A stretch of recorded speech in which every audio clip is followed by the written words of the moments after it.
বেশি হাসলে বা বাম চোখ লাফালে কি বিপদ আসে? কোরআন হাদিসের আলোকে জানতে চাই। পোলাপান বেশি হাসাহাসি করলে অনেক মুরব্বীরা দেখবেন বলে, এই তোর কপালে কোনো দুঃখ আসতেছে রে, ঠিক না? এরকম কিছু মাসলা মাসাইল আমাদের দেশে আছে, কিছু হাদিস বাহির করছে মুরব্বীরা। আমি চিন্তা ভাবনা করে দেখছি এরকম 50-60টা আপনার এ ধরনের মাসআলা আছে যেগুলো মুরব্বীরা বাহির করছে, যে রাতের বেলায় বাসা থেকে ঘর থেকে হাত ধোয়া পানি বাইরে ফেলতে হয় না, ফেললে ক্ষতি হয়। শুনছেন না এটা? তারপরে রাতের বেলা নখ কাটা ঠিক না, এটা ভালো না, এটা ক্ষতি হয়।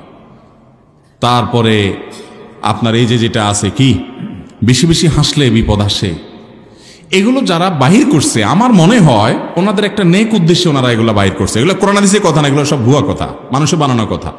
এই মানুষের বানানো কথাটা কেন বানাইছে আমি চিন্তা করছি। আমার কাছে মনে হলো এটা বানানোর উদ্দেশ্য হলো যে ধরেন পোলাপান অতিরিক্ত হাসাহাসি করে, এটা তো ভালো জিনিস না। হাসবে মানুষ, কিন্তু অতিরিক্ত হাসাহাসি করা তো ভালো জিনিস না। ওইগুলোকে থামানোর জন্য একটা জাল হাদিস বানায় নিছি যে বেশি হাসলে কিন্তু কান্দা লাগবে, যাতে করে ভয় করে তারা হাসাটা কমায় দেয়।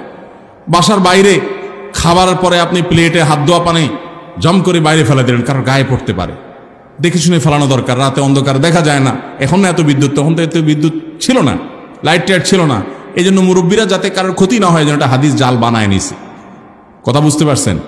রাতের বেলা এখন না লাইট ফকফকা আলো, চেরাগের মোমবাতির বা হারিকেনের আলো, অন্ধকার আলো, আধারের মধ্যে নখ কাটতে গেলে হাত কেটে যেতে পারে। পোলাপান যাতে দিনের বেলা কাটে, এই জন্য মুরব্বীরা হাদিস জাল বানায় নিছে যে রাতের বেলা নখ কাটা ঠিক না। এগুলো সবগুলো ন্যাক উদ্দেশ্যে হাদিস জাল বানাইছে। কিন্তু যদি কেউ হাদিস জাল বানায়, নবীজির নামে কোনো মিথ্যা কথা বলে বা ইসলামের নামে কোনো ভিত্তিহীন কথা বলে, মান কাযিবা আলাইয়া মুতাআম্মিদান ফালিয়াতাবাওয়া মাকআদাহু মিনান নার, যে ব্যক্তি নবীজির নামে কোনো মিথ্যা কথা বলে, বানোয়াট কিছু বলে, সে যেন জাহান্নামে নিজের টিকেটের রিজার্ভেশন করে রাখবে। আল্লাহ তাআলা আমাদেরকে সমস্ত ভিত্তিহীন বিশ্বাস থেকে বেরিয়ে আসার তৌফিক দান করুক। অতএব সমস্ত ভিত্তিহীন কথা বলা যাবে না। তবে এটা ঠিক, ইন্না মাআল উসরি ইউসরা, মানুষের সুখের পরে দুঃখ, দুঃখের পরে সুখ আছে। বেশি হাসাহাসি করতেছেন, এরপরে একটু অসুবিধা হলেও হতে পারে, কিন্তু সেটাকে হলফ করে বা এভাবে নিশ্চিত করে বলার কোনো কারণ নাই। অতএব এগুলো করবো না। আর বাম চোখ লাফানোর ব্যাপারটা, বাম চোখ লাফাইলে কি হয়? বিপদ আসে। ডাইন হাত চুলকালে কি হয়? টাকা আসে। বাম হাত চুলকালে কি হয়? টাকা চলে যায়। হায়রে হায়রে হায়রে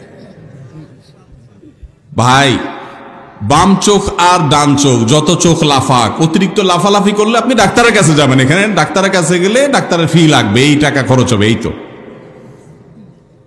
তো বাম চোখ লাফালে আপনার বিপদ আসবে। এটা ভিত্তিহীন শিরকপূর্ণ কথা। ইমানদার এই সমস্ত ফালতু কথা বিশ্বাস করবে। এখন মুশকিল হলো, আপনি জানেন এটা ভিত্তিহীন বুয়া, তারপরে যদি বাম চোখটা লাফালাফি শুরু করে দেয়, অনেকে বলে যে ভাই তখন কিন্তু একটা ভয় আসে, আরে না জানি কোন বিপদ আসতেছে। বিশ্বাস করে এটা ভুয়া, তারপরে ওই যে এমন ভাবে গেঁথে গেছে যে শয়তান তার মধ্যে ওয়াসওয়াসা সৃষ্টি করে। এবং কখনো কাকতালীয় ভাবে যদি বাম চোখও লাফাইছে, আবার এদিকে আপনার বিপদও আসছে, তাহলে বুঝবেন যে ঠাটা পড়ে বগ মারা গেছে আর ফরিকির কারামতি যাই রয়েছে। ওইটার দুই পয়সার কোনো ভ্যালু। আল্লাহ তাআলা আমাদেরকে এই সমস্ত কুসংস্কার এবং শিরকপূর্ণ বিশ্বাস থেকে বেরিয়ে আসার